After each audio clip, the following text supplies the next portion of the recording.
First Contact Deception. Commander Elena Santos stood at the observation deck of Lunar Base Alpha, her dark eyes fixed on the antiquated chemical rockets launching from Earth's surface. It was all part of the show, humanity's greatest deception. For 15 years, they had maintained this elaborate facade, presenting themselves as a species barely capable of reaching their own moon. The truth lay hidden in the asteroid belt and beyond. Quantum drives, gravitic weapons, and ships that could dance between the stars, all carefully concealed from the watchful eyes of the Kraxan Imperium. The aliens had arrived a decade ago, their massive ships darkening Earth's skies, expecting to find another primitive civilization to guide into their empire. They found exactly what humanity wanted them to see. Status report. Elena spoke into her neural link, her implant connecting directly to the base's quantum network. The response came instantly from her XO, David Chen. Operation Masquerade proceeding as planned, Commander. The Kraxan observers are completely focused on the rocket launch. Our latest intel suggests they're actually amused by our primitive attempts at space travel. Elena allowed herself a small smile. Let them be amused. Let them underestimate humanity. Behind the facade of chemical rockets and clumsy satellites, Project Phoenix had created technological marvels that would have seemed like magic even to the Kraxan. Deep in the Kuiper Belt, the real human fleet waited. 5,000 ships, each powered by zero-point energy cores, their hulls lined with metamaterials that bent light and sensor readings around them. They had been built in secret, piece by piece, in automated factories, hidden within hollow asteroids. Commander, David's voice carried an edge of urgency. We're receiving a priority message from Fleet Admiral Wong. The Kraxan just announced their new integration schedule. They're planning to begin the formal absorption of Earth into their empire within 6 months. Elena's jaw tightened.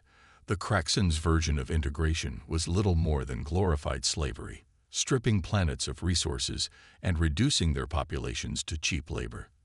They had seen it happen to other worlds, watching through their stealth probes as civilization after civilization fell under Kraxan control.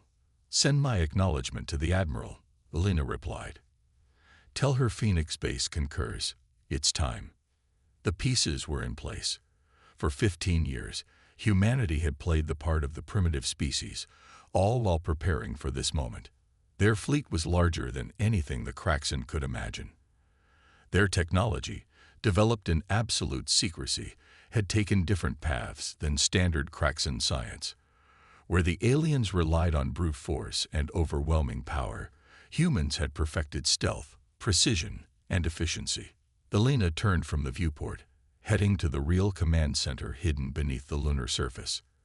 As she walked, she thought about the generations of humans who had worked in secret, sacrificing everything to maintain this deception.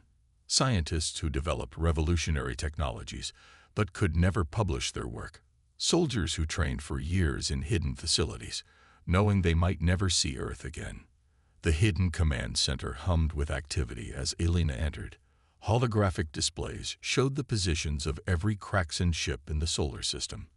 There were 43 of them, mostly lighter vessels meant to monitor Earth's development. Their heavy warships were scattered across their empire, dealing with other primitive species. Begin Phase 1, Elena commanded. Throughout the solar system, quantum signals rippled through subspace, reaching every hidden human installation. In the Kuiper Belt, 5,000 ships powered up their drives.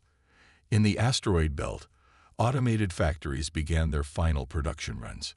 Beneath the surfaces of Mars and Venus, massive defense platforms emerged from their camouflaged shelters. The Kraxan were about to learn that humanity was far from primitive. They were about to learn why Earth had never been conquered throughout its violent history. They were about to learn what happened when you pushed a species that had spent its entire existence preparing for war. As Elena watched the first stealth ships move into position, she thought about all the alien species that had fallen to the Kraxan. Maybe humanity's deception hadn't just been about protecting Earth. Maybe it had been about preparing to free all those enslaved worlds. The time for hiding was over. The time for pretending to be weak had passed. Humanity was ready to show the galaxy its true face, and the Kraxan would be the first to witness what they had created through their own arrogance. Operation Phoenix was about to begin, and the galaxy would never be the same. Project Phoenix revealed. The Kraxan High Commander's flagship, Eternal Dominion, hung in high Earth orbit, its crystalline hull refracting sunlight in dazzling patterns. Inside, High Commander Vextrol watched the primitive chemical rocket launches with growing boredom. These humans were proving to be disappointingly predictable. Another successful test of their crude propulsion systems, his science officer reported, mandibles clicking in barely concealed disdain. At this rate, they might achieve reliable interplanetary travel in another century. Vextrol's response died in his throat as every sensor on his bridge suddenly screened alerts. Where moments before there had been empty space, thousands of ships now appeared, surrounding his fleet in a perfect sphere of overlapping fields of fire. The vessels were unlike anything in Kraxan records, sleek, dark hulls that seemed to drink in light, with no visible engine ports or weapon mounts. On the lunar surface, Commander Elena Santos gave the order that humanity had been waiting 15 years to deliver. All ships, execute Operation Phoenix. Rules of engagement are as follows. Disable, don't destroy. We want survivors to spread the word. The human fleet moved with impossible precision. Quantum-locked targeting systems guided graviton beams that simply ignored the Kraxan shift shields, targeting their propulsion systems with surgical accuracy. Energy weapons that the Kraxan had never seen before, products of Earth's secret quantum laboratories, carved through their armor like paper. Impossible. Vextrol roared as his mighty flagship lost power, its crystal matrix engines shattered by weapons that shouldn't exist. These primitives, they couldn't have hidden this from us. This is Commander Elena Santos of the Earth Defense Force. Her voice echoed through every Kraxan communication system. For 15 years, you've watched us play at being primitive. You've laughed at our crude technology. You've planned to enslave us like you've enslaved so many others. That ends today. Across the solar system, hidden human installations revealed themselves. Massive defense platforms emerged from Venus's cloud cover, their weapon systems already tracking targets. Beneath Mars's surface, quantum forges that had been producing advanced technology in secret powered up to full capacity. Your ships are disabled, Elena continued, her voice steady and cold. Your communications with the greater Kraxan Empire have been blocked by our quantum interference fields. You are about to become part of a very important message. In the Kuiper Belt, the rest of humanity's fleet was already moving out, using advanced stealth and FTL systems to bypass the Kraxan's subspace detection networks. They had mapped every weakness in the Empire's defenses over the past decade and a half. Now it was time to use that knowledge. David Chen's voice came through Elena's neural link. Commander, we're detecting quantum fluctuations from the disabled Kraxan ships. They're trying to trigger their self-destruct systems. Countermeasures active, Elena replied calmly. Another secret of human technology. They had learned to manipulate quantum fields in ways the Kraxan had never imagined.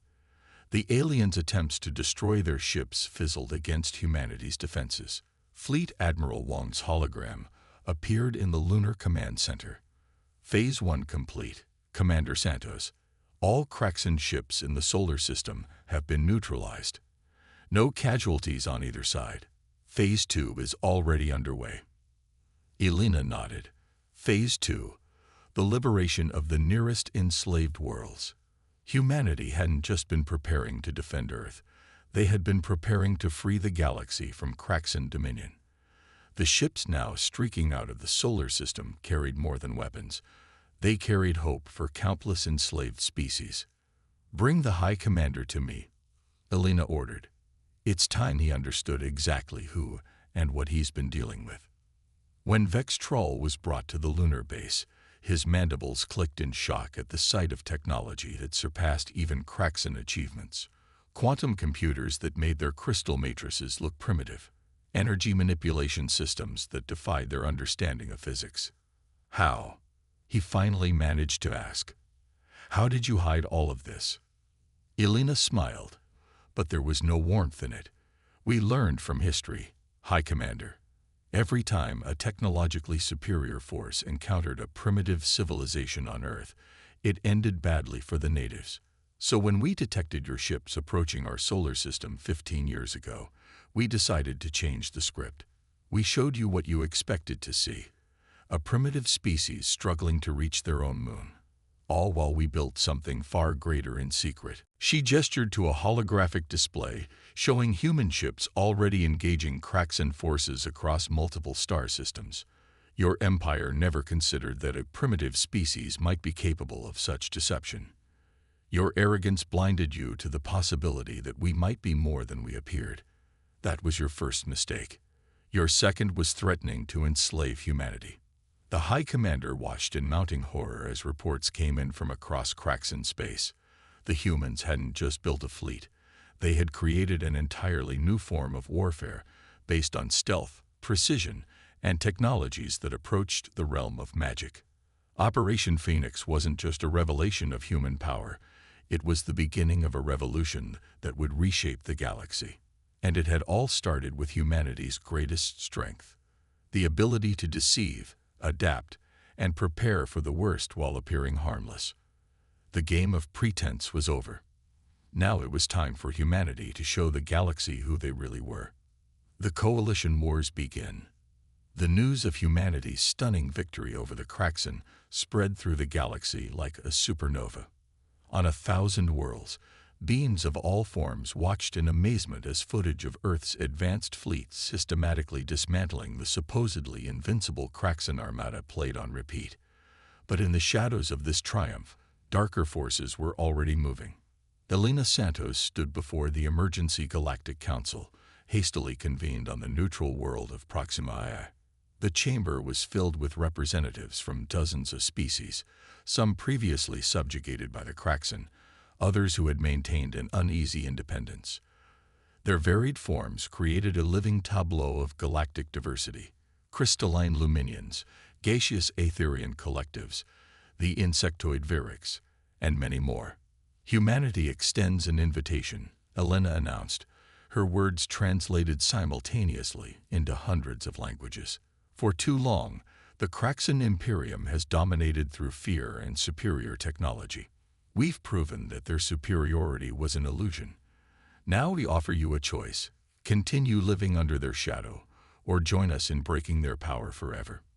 The chamber erupted in a cacophony of voices, clicks, and electromagnetic pulses. Not all were supportive. The Luminian representative, their crystalline form pulsing with cautionary red light, spoke first. "You've demonstrated impressive deception capabilities," they chimed. "Why should we trust a species that could fool the Kraxan for so long? Perhaps you plan to replace them as galactic tyrants." Before Elena could respond, another voice cut through the chaos. A Vyrix elder, her iridescent carapace bearing the scars of past conflicts, rose on multiple legs. "My people remember freedom," she clicked. "We remember what it was like before the Kraxan came. The humans didn't just defeat our oppressors. They disabled their ships without destruction, showed mercy when they could have annihilated. These are not the actions of would-be tyrants."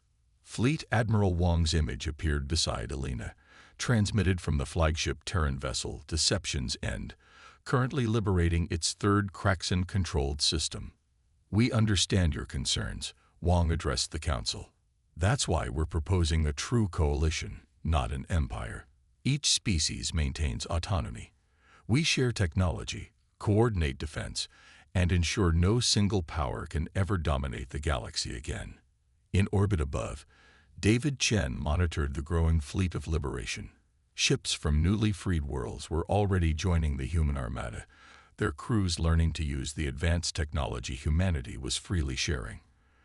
Unlike the Kraxan, who hoarded their technological advantages, Earth had decided that true security came from raising all species to an equal level. But the Kraxan weren't going quietly. Reports were already coming in of their main battle fleets mobilizing from the Empire's core worlds. They had lost face, and in their culture, that demanded a response in blood. "They're coming," David reported through the neural link. Long-range quantum sensors detect at least 3 major battle groups. They're burning their ship's cores hot. They'll be here in days, not weeks. Elena acknowledged the report while continuing to address the council. The Kraxen are marshaling their forces for a counterattack. They will show no mercy. Their entire society is built on the myth of their superiority. We've shattered that myth, and they'll do anything to restore it. The chamber grew quiet as tactical projections appeared in the air. The Kraxen battle groups were massive, nearly 10,000 ships strong. Even with humanity's advanced technology, the numbers were daunting. Then, one by one, representatives began to step forward. The Aetherian collective swirled in patterns of determination. "Our gas giant refineries will fuel your fleets." The Luminians, their earlier suspicion replaced with resolve. "Our crystal tech will enhance your sensors." The Vyrics, "Our warrior broods stand ready." What had started as humanity's singular deception was becoming something greater, a true galactic alliance forged in the face of tyranny. Within hours, ships from 24 species were moving to defensive positions. Ancient rivals set aside centuries of conflict to face a common enemy. Elena felt the weight of history as she coordinated with the growing coalition fleet. Humanity had hidden its true nature for 15 years to survive. Now they were teaching others to fight, to resist, to overcome the fear that had kept them subjugated for so long. The first battles were chaotic. Different species had different combat doctrines, different ways of thinking. But humanity's greatest strength had always been adaptation. They learned to combine the Aetherians' fluid tactics with Vyric's precision strikes. Luminian crystal tech merged with human quantum systems to create defenses the Kraxen couldn't penetrate. "They're adapting too," David reported after a particularly fierce engagement, "starting to copy our quantum tech, trying to match our stealth systems." "Let them try," Elena replied. "By the time they figure out our current tech, we'll have developed something new. That's the difference between us. They stagnated, thinking they were supreme. We never stopped evolving." The coalition wars were spreading across the galaxy, a cascade of conflicts as more worlds rose up against their former masters. But this wasn't just a war of ships and weapons. It was a war of ideas. The Kraxen's rigid hierarchy against the coalition's unity and diversity.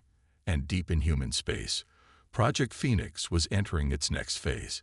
Because humanity hadn't revealed all its secrets, they had kept one final deception in reserve, waiting for the moment when it would be needed most. Operation Starfall. The stealth ship Shadow of Terra slipped through the quantum wake of a Kraxen battle cruiser, its advanced cloaking systems making it virtually non-existent to enemy sensors. Commander Elena Santos stood on its bridge, watching the massive shipyards of the Kraxen core worlds through filtered screens. After 3 months of brutal warfare, the coalition had pushed the Kraxen back to their home systems, but the cost had been staggering. "Status report," she subvocalized through her neural link. The response came from both her human crew and their alien allies: a Vyrix navigation specialist, 2 Luminian sensor operators, and an Aetherian weapons expert. "Quantum signature masked," the Aetherian whispered, its gaseous form rippling with tension. "But they're using new detection grids. Our window is narrowing." The intelligence that had led to Operation Starfall had come at a heavy price. 3 coalition infiltration teams had sacrificed themselves to confirm what they'd discovered. The Kraxen were building something unprecedented in their core systems, something that could turn the tide of the war back in their favor. David Chen's voice came through the neural net from his position coordinating the larger fleet-holding position at the edge of Kraxen space. "Elena, long-range sensors are picking up massive energy signatures. Whatever they're constructing in there, it's big." This Shadow of Terra glided between massive construction arrays, each one building what appeared to be segments of a colossal structure. Elena's enhanced vision zoomed in on the components, and she felt her blood run cold. The Kraxen weren't just building ships. They were constructing a quantum cascade device, a weapon capable of triggering simultaneous nova events across multiple star systems. They're insane.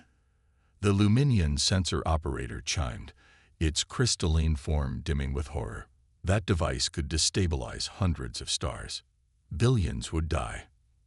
Elena had expected something bad, but this was beyond even her worst fears. The Kraxan, faced with the loss of their empire, had chosen potential genocide as their response.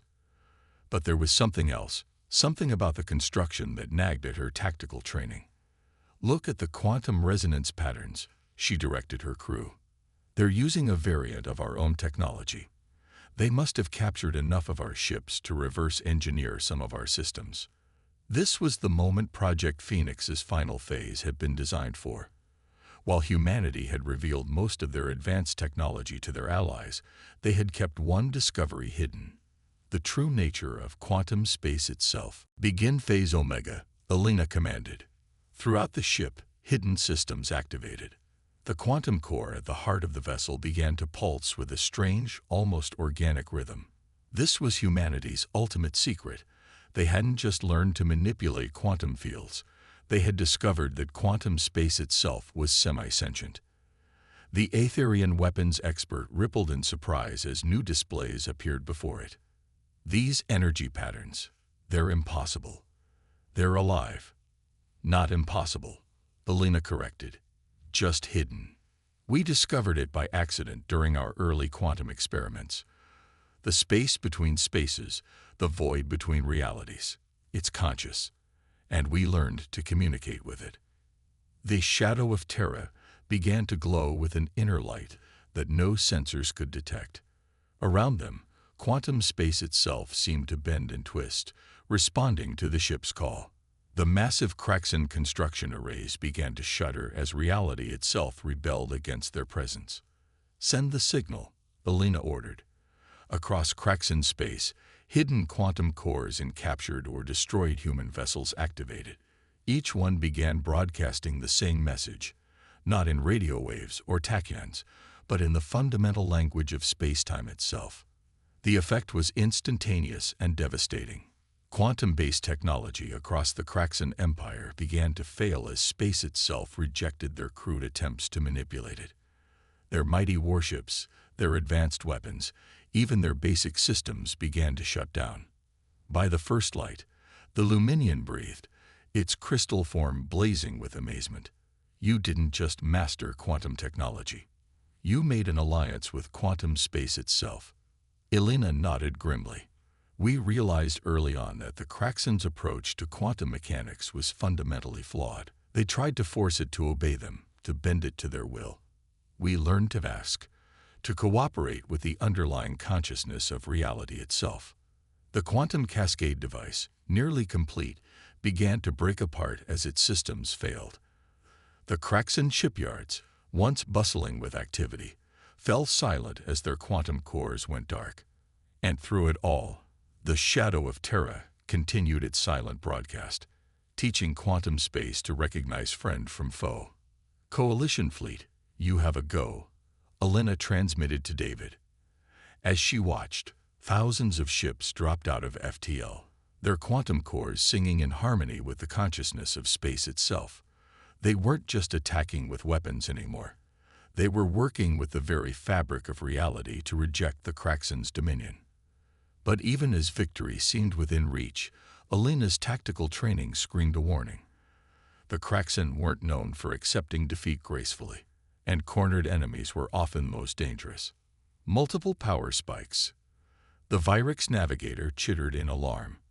They're activating some kind of backup system, something that doesn't use quantum technology. Elena's eyes narrowed as new energy signatures blazed across her neural display. The Kraxan had one last card to play, and somehow she knew it would be their most desperate and dangerous gambit yet. Dawn of a new era. The Kraxan homeworld's twin suns cast an eerie purple light across the battlefield as ancient engines roared to life. From hidden bunkers and secret bases, massive machines of war emerged, not the sleek quantum ships of the modern Kraxan fleet, but behemoths of metal and plasma, relics of their earliest days of space warfare. They kept their primitive tech, Elena realized, watching from the bridge of the Shadow of Terra.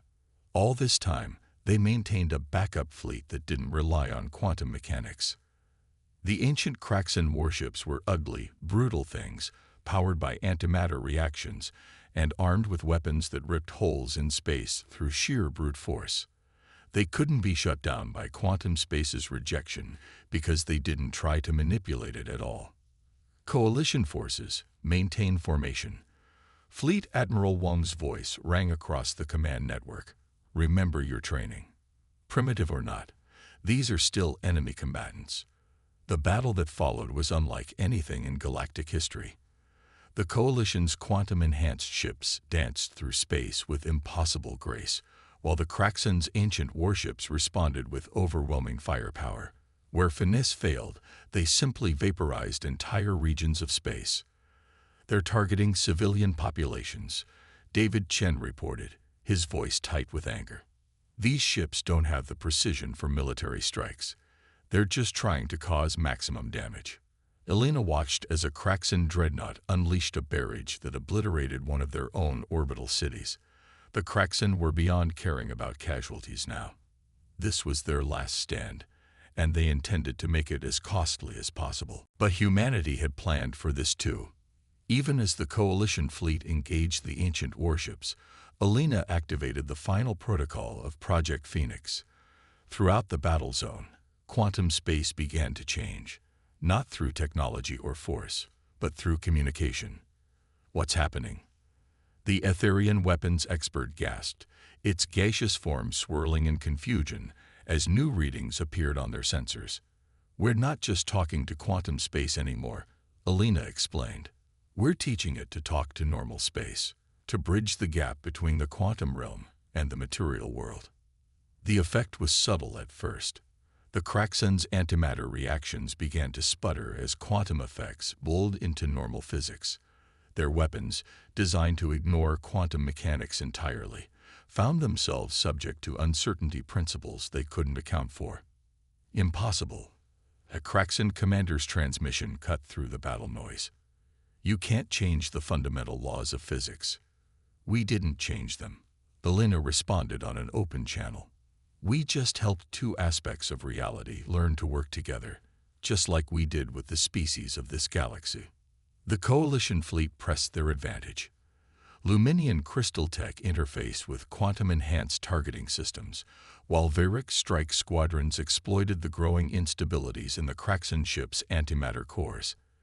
Etherian energy forms danced through the quantum normal interface, disrupting enemy shields in ways that defied conventional physics.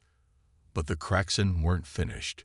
Their flagship, a monster of ancient engineering the size of a small moon, began to power up its main weapon, a device designed to crack planets in half. They're going to destroy their own homeworld, David realized. Rather than surrender, they'll commit species-wide suicide. Elena made her decision in a heartbeat. All Coalition forces, fall back. Clear a path to the flagship. As her allies complied, she directed the Shadow of Terra straight toward the heart of the enemy fleet. Commander, what are you doing? The Luminian sensor operator chimed in alarm. Something impossible, Elena replied. She opened a direct channel to the Kraxan flagship. This is Commander Elena Santos. Your empire is finished. Your technology has been neutralized. But your species doesn't have to die today. The response came in the form of a massive energy spike as the flagship's planet killer began its firing sequence. The Lena pushed her ship's quantum core to its limits, reaching out not just to quantum space, but to the varied boundary between realities. You spent centuries looking down on other species, she continued, even as her ship's systems began to overload. You thought your technology made you superior, but true strength comes from cooperation with other species, with reality itself. The Shadow of Terra's quantum core pulsed one final time, and reality answered. Not just quantum space, but normal space too. The barrier between them dissolved, not violently, but in a controlled merge that rewrote the laws of physics around the Kraxan flagship.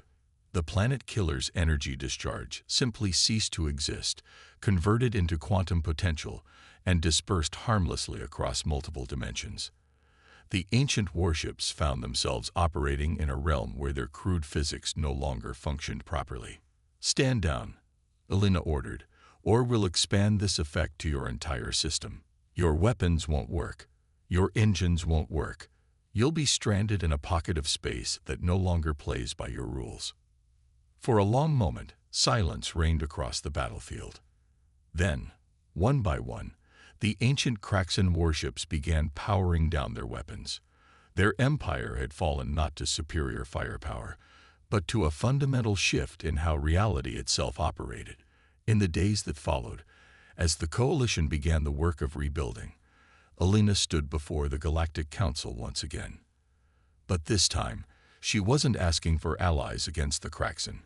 She was proposing something far more ambitious. "We've proven that cooperation is stronger than domination," she declared.